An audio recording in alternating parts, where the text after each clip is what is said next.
Ahora mismo todo esto es lo que tenemos y hasta aquí llega el agua. Pero hay un oficio de la UCO que anoche Santiago Pedraz autoriza que sorprende.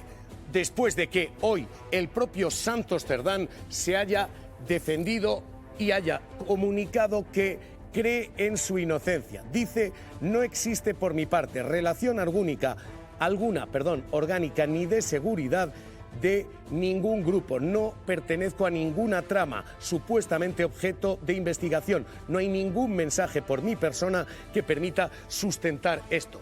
Ahora mismo hay una novedad orgánica y es esta: Santos Cerdán se defiende, y hay una novedad judicial y es esta otra. Santiago Pedraz anoche autoriza a la UCO a que tome las riendas de la investigación. Es extraordinariamente llamativo lo que ha ocurrido aquí.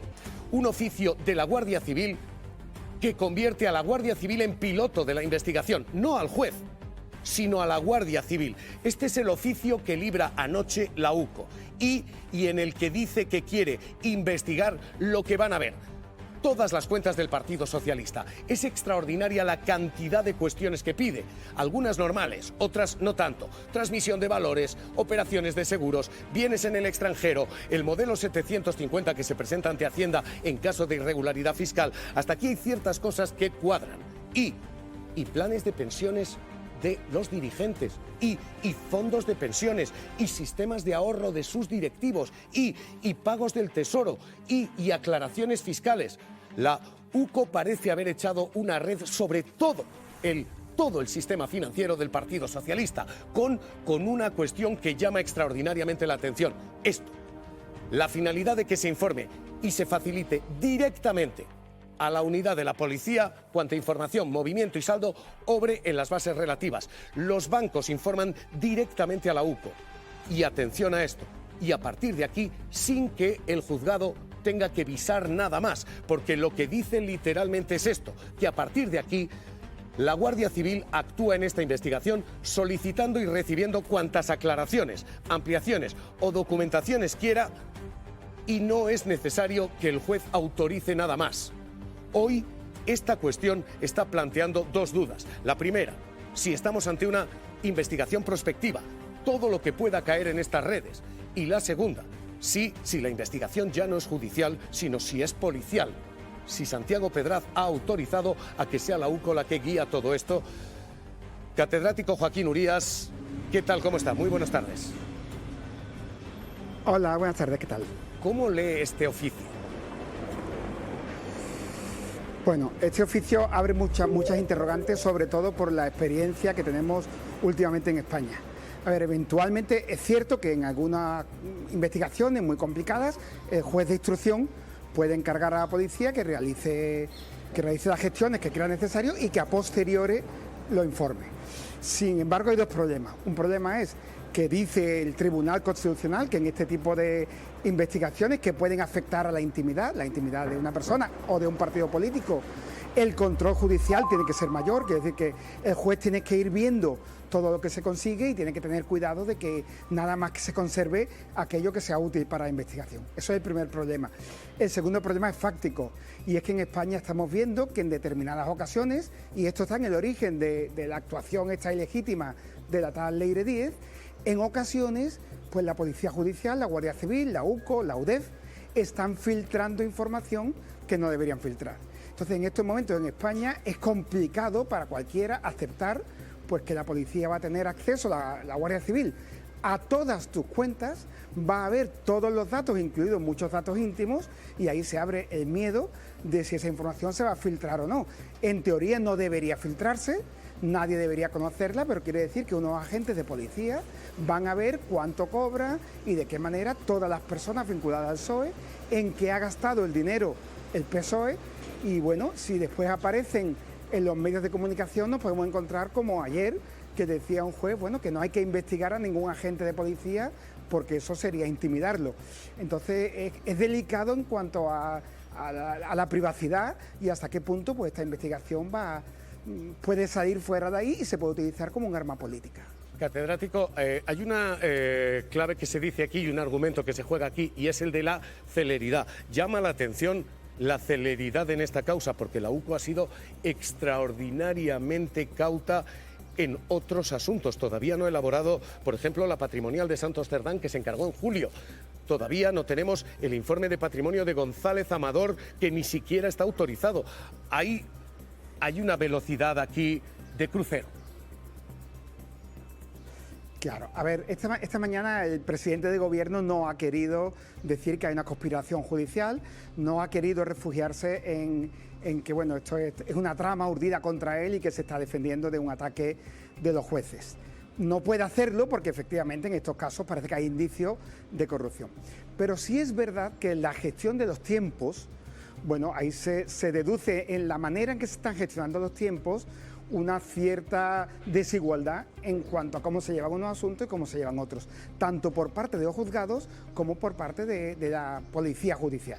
Quiero decir que efectivamente no es un montaje, efectivamente aquí no es lawfare, como se dice ahora, aquí hay indicios de que se están cometiendo delitos, pero el investigar determinados delitos en determinado momento, con determinada celeridad, y cuando la opinión pública está pendiente de ello, bueno, pues eso también es, digamos, una cierta arbitrariedad, o la ciudadanía puede pensar que no se están tratando igual todos los asuntos. Y ahí es verdad que el Poder Judicial pues debería tener cuidado en que no parezca que, no ya que no hay delito, que seguramente sí lo hay, tenemos todos indicios de que parece que alguno hay, que la gestión de los tiempos pues no se haga de la manera más dañina para determinadas fuerzas políticas y más beneficiosa para otras. Sabíamos que esta trama surge durante aquellos 5 días de pausa que se tomó Pedro Sánchez cuando imputaron a su mujer. Fue Leire Díez la que acudió a buscar a Santos Cerdán. Sí, la UCO sostiene en su informe que la trama parte de Santos Cerdán, pero en ese mismo informe los agentes muestran la evidencia de lo contrario, que fue Leire Díez quien, aprovechando un momento de turbulencia en el PSOE, buscó y contactó con Cerdán, ofreciéndole la documentación y audios del empresario Pérez Dolcet para destruir las cloacas contra el presidente del gobierno, según sus palabras. Así, en el informe consta como una periodista ya fallecida, amiga de Leire, insta a esta a contactar con Santos Cerdán el 24 de abril de 2024, tras la carta a la ciudadanía de Sánchez para trasladarle toda la información. El sumario refleja que es entonces cuando se produce esa primera reunión, 26 de abril, y a instancias de Leire, y a partir de ahí se desarrolla la supuesta trama. Los agentes Ángels no han hallado hasta ahora un mensaje u orden de Santos Cerdán u otro representante socialista que corrobore que conocían las ofertas supuestamente delictivas de Leire Díez a testigos, jueces o fiscales. Catedrático Joaquín Urías, ¿qué tal? ¿Cómo está? Muy buenas tardes. Hola, buenas tardes, ¿qué tal? ¿Cómo andamos? Hay 3 niveles de lectura aquí, si hay o no delito en Leire Díez, si hay o no delito en el PSOE, si hay delito o no en agentes fiscales, si se han corrompido. Empecemos por el primero, Leire Díez. ¿Es delito esto? ¿Es delito investigar? ¿Es delito buscar información turbia sobre fiscales, jueces? ¿Esto es delictivo? A ver, hay que diferenciar varios planos. Lo primero que hay que diferenciar es los hechos que tenemos y la interpretación de los hechos que hace la UCO. Quiero decir, los jueces españoles tienen la tendencia a, cuando llega un atestado policial, darle total verosimilitud. Pero lo que se ve en el juicio no es la interpretación de los hechos que hace la UCO, sino los hechos objetivos que tenemos. Entonces, claro, la interpretación que hace la UCO, pues la UCO interpreta que se ha llegado a reunir con la directora de la Guardia Civil, que quizás se haya reunido con el fiscal general. Los hechos que tenemos claramente son las conversaciones, son algunos posicionamientos de GPS, son una multa, bueno, pequeño indicio. Con esos indicios, lo que sabemos seguro, no lo que interpreta la UCO, lo que sabe el juez que ha hecho efectivamente Leire Díez, básicamente sería reunirse con algunas personas. En principio eso no es necesariamente delictivo. Puede haber intentado influir, no lo sabemos, habría que demostrarlo y no basta con que la UCO lo suponga. ¿Puede haber intentado influir en una autoridad para que tome una decisión injusta? Bueno, pues claro, eso sería un delito de tráfico de influencias. ¿Puede haber intentado sobornar a un fiscal o chantajear a un fiscal? Parece que a un fiscal le chantajeó con un tema de menores. Bueno, si efectivamente se demuestra que lo hizo, eso podría ser un delito de cohecho, podría ser un chantaje. Podría ser incluso un delito de revelación de secretos. Pero para que haya revelación de secretos, cohecho o tráfico de influencias, hay que demostrar algo más que una mera reunión. Y por ahora lo que tenemos, bueno, que tenemos las conversaciones, que son lo que ella quería impresionar a los demás y lo que decía que hacía, y algunos datos que, bueno, que no llevan a ninguna conclusión. Cosa diferente es que la UCO ha hecho una interpretación que va más allá y la UCO deduce que seguramente es plausible que hayan pasado ciertas cosas. Esos no son datos y por ahora esos datos no demuestran ningún tipo de delito. Segunda clave, Partido Socialista. El Partido Socialista, dice la UCO, sí ha pagado, con fondos del partido, pero le ha pagado 16.000 euros. Luego Gaspar Zarrías, con fondos de Gaspar Zarrías, le paga 16.000 euros. ¿Eso es delictivo? Claro, primero habría que ver quién ha pagado, porque claro, el Partido Socialista es una persona jurídica que el Partido Socialista tiene unos mecanismos decisorios. Si quien ha decidido pagarle es la estructura del partido, no una persona singular, sería una cosa. Si Gaspar Zarrías, de un dinero que no sabemos de qué, que tenía en su casa, le ha dado dinero, es Gaspar Zarrías. Entonces habría que demostrar que la estructura orgánica del partido ha tomado la decisión de pagarle. En el caso de que hubieran pagado según para qué, podría ser delito. Básicamente el delito en ese caso sería incitar a alguien a cometer un delito. Quiero decir, si yo te pago para que reveles un secreto, si yo te pago para que chantajees, o si yo te pago para que influyas en una autoridad estatal para que tome una decisión, entonces yo soy cómplice o he participado en el delito porque mediante el pago te he incluido. Luego puede ser delito. Para atribuir el delito al Partido Socialista en concreto, hace falta saber que una decisión interna de la estructura de la persona jurídica, no de algunas personas singulares. La tercera clave y el tercer escalón, ese es absolutamente meridiano y claro, si esto ha pasado y si ha habido agentes o fiscales que se han corrompido, ahí sí tendríamos un delito, pero con estos tres escalones queda una clave más. Claro. La UCO parece sugerir que todo esto lo sabe el One.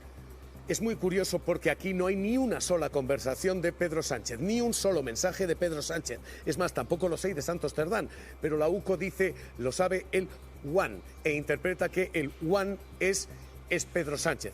Joaquín Urías, catedrático, ¿puede citarse a Pedro Sánchez como testigo? ¿Puede citarse a Pedro Sánchez en esta investigación?